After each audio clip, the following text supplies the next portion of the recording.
নমস্কার বন্ধুরা, অন্নপূর্ণা কিচেনের তরফ থেকে আমি গৌরী চলে এসেছি বন্ধুরা নতুন একটি রেসিপি নিয়ে।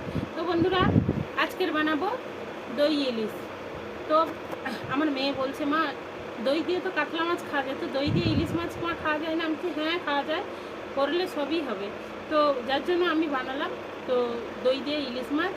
তো বন্ধুরা, এই মাছগুলো আমি নিয়েছি। তো এখানে আছে তো 10 পিস মতো মাছ। তো বন্ধুরা, এই মাছটা আমি আগে কেটে ধুয়ে পরিষ্কার করে রেখেছি বন্ধুরা। তো এখন আমি মাছটায় হলুদ আর লবণ মাখিয়ে একটু সময় রেখে দেবো বন্ধুরা। তো আপনারা দেখতে থাকুন বন্ধুরা।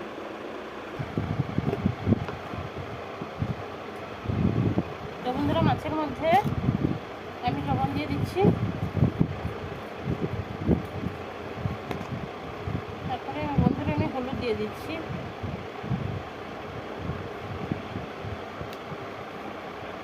বন্ধুরা, কিছুটা সরষে তেল দিয়ে দিচ্ছি।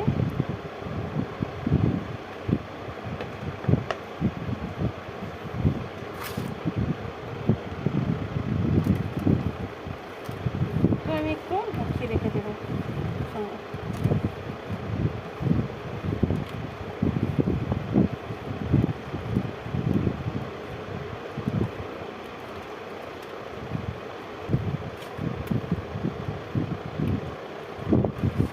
বন্ধুরা, এখন আমি চাপা দিয়ে রেখে দেবো বন্ধুরা, 10 মিনিট মতো চাপা দিয়ে রেখে দেবো, তারপরে আসছি বন্ধুরা।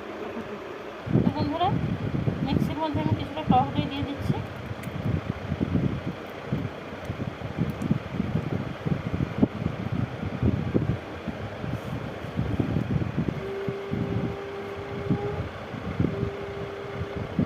তো বন্ধুরা, কয়েকটা কাঁচা পাকা লঙ্কা নিয়েছি। বন্ধুরা, ধনে জিরে কিছুটা দিলাম।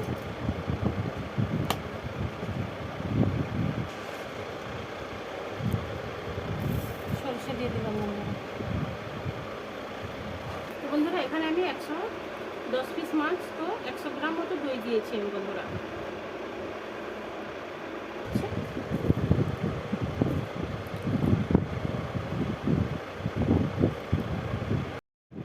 তো বন্ধুরা, এখন আমি এটা পেস্ট করে নেব।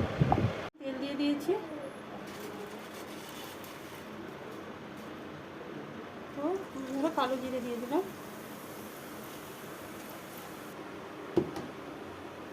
পেস্টটা করে নিয়ে এসেছি। তো বন্ধুরা, এখন দিয়ে দেবো তেলের মধ্যে দিয়ে দেবো।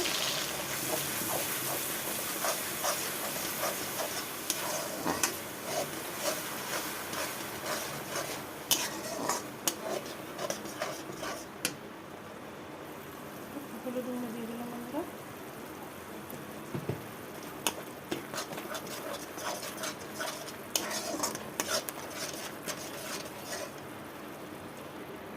বন্ধুরা, মিক্সি ধোয়া জল দিয়ে দিচ্ছি।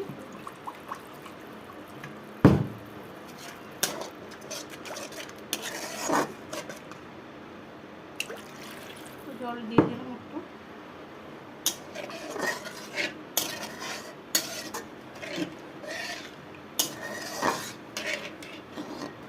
তো বন্ধুরা, স্বাদ মতো লবণ দিয়ে দিচ্ছি আমি।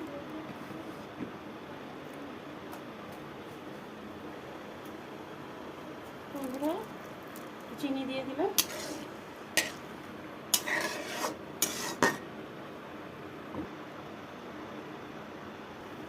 তো বন্ধুরা, ম্যারিনেট করে রাখা মাছগুলো আমি এখন দিয়ে দিচ্ছি।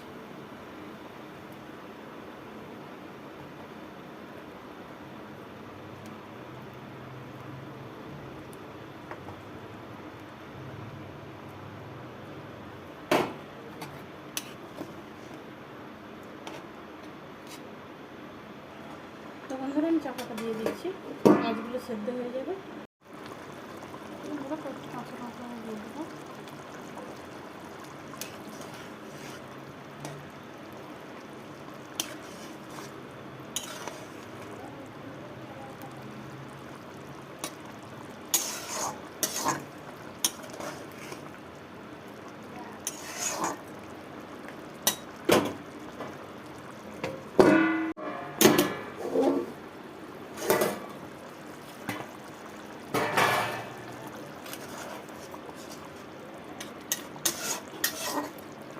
তরকারিটা বন্ধুরা আমার রান্না হয়ে গেছে, তো এখন আমি ঢেলে নেব।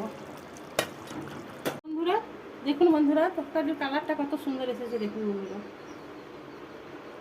তো বন্ধুরা এইভাবে আপনারা বাড়িতে বানিয়ে খেতে পারেন, তো দুর্দান্ত হয়। আমরাও আগে বানিয়ে খেয়েছি, খুবই ভালো হয় বন্ধুরা। বেশি বেশি করে লাইক কমেন্ট শেয়ার করুন প্লিজ প্লিজ বন্ধুরা। আমার চ্যানেলটিকে সাবস্ক্রাইব করুন, আমার পাশে থাকুন এবং আমাকে সাপোর্ট করুন বন্ধুরা। আপনাদের সাপোর্ট বন্ধুরা আমাকে অনেক দূর নিয়ে যেতে পারবে। প্লিজ বন্ধুরা আমাকে সাপোর্ট করুন। ধৈর্য ধরে ভিডিওটা দেখার জন্য অনুরোধ থাকবে। ধন্যবাদ বন্ধুরা।